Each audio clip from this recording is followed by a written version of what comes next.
Alice and Greta, A Tale of Two Witches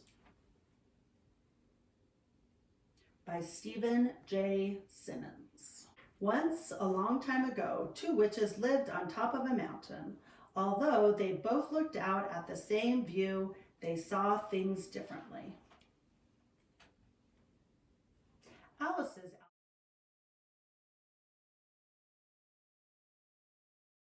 outlook, like her clothes, were always rosy. Greta, on the other hand, was always on the outlook for trouble. She dressed in poison green, a color she liked to think was as putrid as her personality. Oh, how different Alice and Greta were.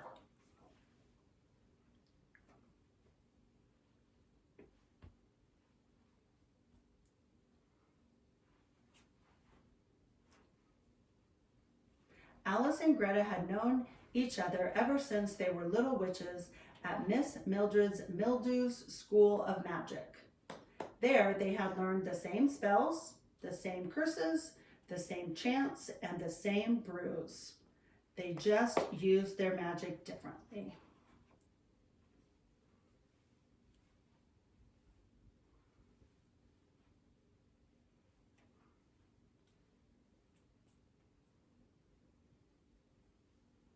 Whereas Alice's spells were simply enchanting, Greta's were deviously diabolical.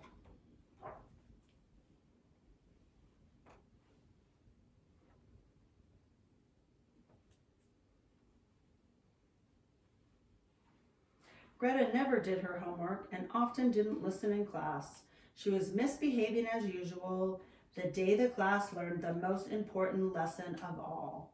Whatever you chant, whatever you brew, sooner or later comes back to you.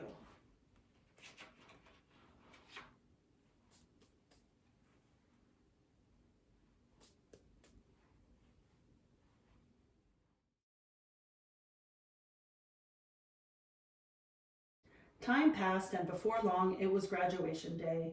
Alice and Greta flew off into the world to weave their spells and work their witchery. One day, Alice was flying high above the seashore when she spotted a sailboat stranded on a sandbar. She waved her wand in circles high above her head and whispered. A huge wave rushed towards the boat and lifted it safely off the sandbar. The family waved their thanks.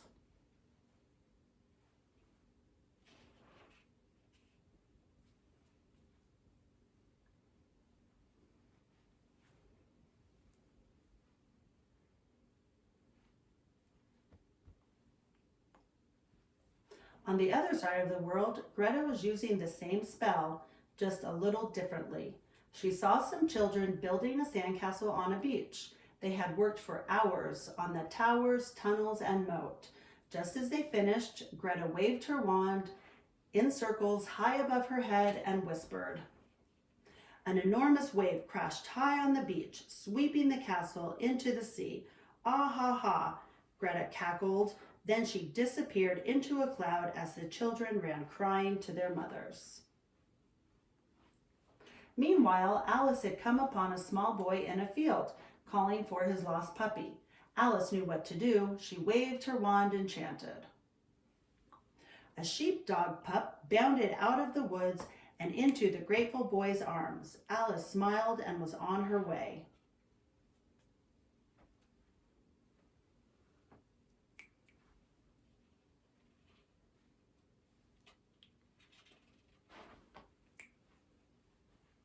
At that moment, Greta was busy being a bad sport. She had passed a school soccer team playing for a league championship.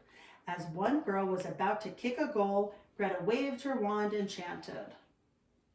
Not only the girls' soccer ball, but every ball on the field disappeared. The puzzled players searched until dark, but they couldn't find a single ball to finish their game. Everyone went home perplexed and disappointed. Greta snickered and flew home to her cave, delighted with her dirty work. The next day, Greta was sipping her morning cup of pond slime. She was bored. It was time to stir up trouble. But where? She tossed a few things into the cauldron. When the smoke cleared, she peered into the brew and muttered. In the boiling potion, she saw a school playground and children happily playing. Greta jumped on her broom and flew off in search of the school. Within minutes, she arrived at the same scene and had appeared in her cauldron. Rubbing her hands with delight, Greta said, "The children are so sweet, but I can make them even sweeter." She waved her wand at the fluffy clouds overhead and cackled.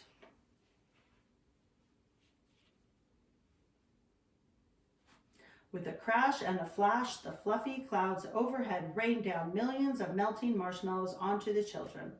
At first, the children were delighted, but as soon as they realized they were stuck in the gooey, sticky marshmallow mess, they called for help. Greta just laughed and laughed.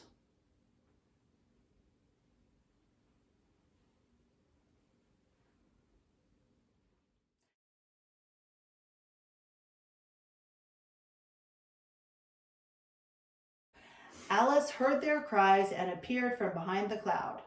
But before she could lift a wand to help, Greta spotted her. "Oh, no, you don't," she yelled and pointed her wand at Alice.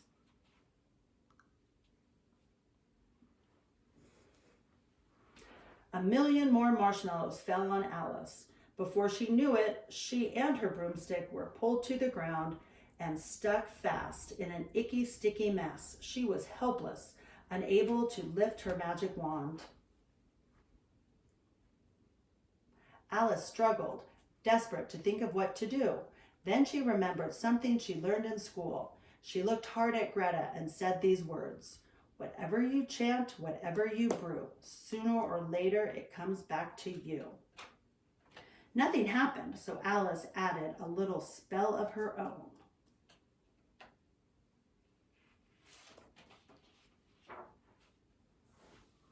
With that, the marshmallows lifted off Alice and the children and landed thwop on top of Greta. The children crowded around Alice and cheered.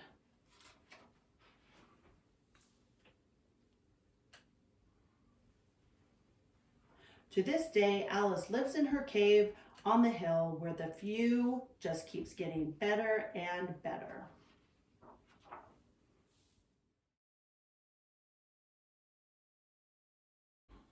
And for now, Greta is stuck learning something she should have learned long ago.